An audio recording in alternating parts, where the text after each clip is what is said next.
Welcome back everyone, John Panio here with another video. Today we're going to be going over ego shards. A lot of you guys have been asking me, what should I be doing with ego shards? Should I be holding them? Should I be spending them? And where should I be spending them? In this video I'm going to be giving you my pros and cons of spending your ego shards in different areas of the game, so that way you can decide what makes the most sense for you. After I post this video, I'll be streaming on Twitch, so make sure you come over and say hi. I'll be streaming for about 6 hours, and link is in the description down below. Now, the first and foremost question is obviously, should you buy characters and should you buy egos with your shards? The short answer is no, but if there's a husbando or a waifu you really want, sure, do it. But the reason why I say it's not worth it to get the egos and to get the identities right out is for two reasons. One, you can get them via extraction. If you're lucky, you can get them via gacha pull. And two, it's a lot of resources that can go into powering up your account elsewhere. The reason being is this. Say for example, Donquies, we have people who really like this girl. Well, she's going to take 400 ego shards. And what does 400 ego shards translate to in terms of just boosting your account?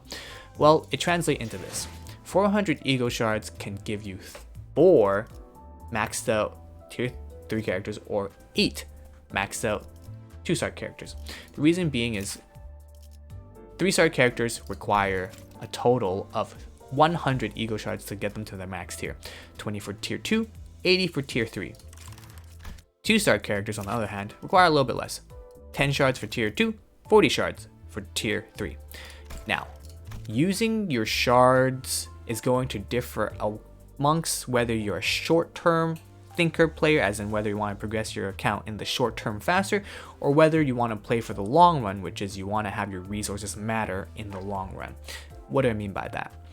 Well, right now, the best way to make your account stronger is literally getting characters to tier 3, because getting your characters to tier 3 is going to give you the most power compared to anything else. Leveling them kind of helps, but getting them to tier 3 is going to be the fastest way to be able to clear more content. To give you an example, I was stuck on this stage for the longest time, and we're talking about the infamous stage 3-4 where you encounter these enemies. On the outside it doesn't look too bad, but when you look at their passive, that's when you realize, oh shoot, why am I not doing any damage? This is why. Turn start, heal 15 HP, and if they're at less than 50% HP, heal an additional 15. That means these monsters heal for 30 HP at under 50 HP or 50% HP, which is nuts. That is a ton of damage that they're healing. So if you cannot damage check them, you are stuck. So I was stuck on the stage for 4 or 5 runs until I did this. Ishmael. I had to tier 3 her, not tier 2. I was trying to use her with tier 2. I did tier 3 her to be able to clear through the content. Originally, I was thinking that, okay, I could probably beat this stage if I just do the mechanics. So what I'm gonna do is I'm gonna pick characters that are immune or very strong against blunt damage, because those enemies deal blunt damage. I'm gonna get the highest resistance team to blunt damage. That did not work. Then I decided, well, how about I just pick a team where I do what they're weak against. Those enemies are weak against blunt damage, so I made a team where my whole team was doing blunt damage. Still did not work. So then I decided, well, I think it makes sense to combine both and make sure I have a team that is strong against blunt damage and does blunt damage. That also did not work. The only thing that was able to push me through that stage was tier 3ing her, not tier 2, tier 3, to be able to get her passives up and also get her skill 3. And this by far changed it, so I was able to push through the content. She worked for my comp, she might not work for your comp, but she was the reason why I was able to push to 3-4. Nothing else about the game mechanics mattered, it was literally getting her to tier 3. Now, using your ego shards on tier 3ing your characters is going to get you the best return short term, but it's not the best in terms of long term. Let me explain what I mean by that. There is also one other thing to spend your ego shards on, and that is to tier 2, tier 3 your ego. When you tier 2 your ego, you gain access to their passive.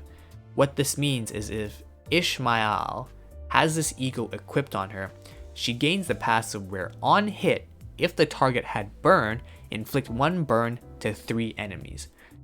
This is useful in the sense that if you're ever using Ishmael, whether you're using a 1-star, 2-star, 3-star version, does not matter. If she has this ego equipped, she's always going to have this passive. Understandably though, her passive is very specific to a burn build, but it's always power that you're guaranteed no matter if you're using a 1-star, 2-star, or 3-star Ishmael. If you have her ego equipped with the passive up tiered, then you gain access to it. Obviously, there are some passives that are better than others. For example, if we take a look at our boy here, you can see his passive is a little bit better. Gain 3 blunt protection and sloth protection at the turn start, which is always going to be a nice, useful passive buff no matter what. But as long as I'm using him on my roster, he will always get the passive. But the only thing to note is that these passives only apply if your character is in the battle. If they're benched, these passives don't apply. So the only time that ego or investing in upgrading your ego works is if you know you're going to be using these characters fighting for you, and if you know you're going to be able to get some use out of their passive.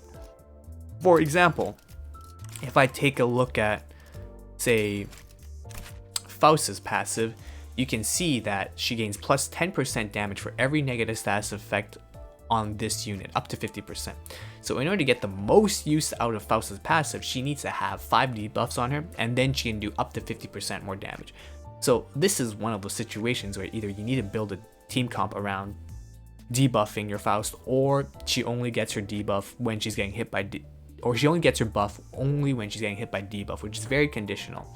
So you might not want to be using her, but I will say that egos in the long run are going to be more beneficial for your team because these are always going to be useful. Always. In the long run, as more content gets released, as more character gets released, you're going to realize there's going to be more synergies with these egos eventually. But for the time being, the best way to spend your shards, I would definitely recommend, is still using them on identity Ds. So, to briefly summarize, spend your ego shards where they make the most sense. Don't spend it on getting them on identities or buying the ego straight up because you can get them through extraction. You can spend the 400 egos that you would have had on your sinners. A 3-star unit requires 100 ego shards. A 2-star unit requires 50 ego shards. Use it to make your account stronger and try to figure out a team comp that works for you with the roster that you have. Lastly, you can also look into the future and invest long term and upgrade your egos if you have egos. But that's under the assumption that you know you're going to be using these characters in your roster for the long term. The passives are always going to be applied on your character if they're fighting, but they're not that useful if they're benched. So take that with a grain of salt. These passives are useful. Some of them are conditional, so make sure you invest in the egos that make the most sense for your team. Anyways, I hope you guys enjoyed this video.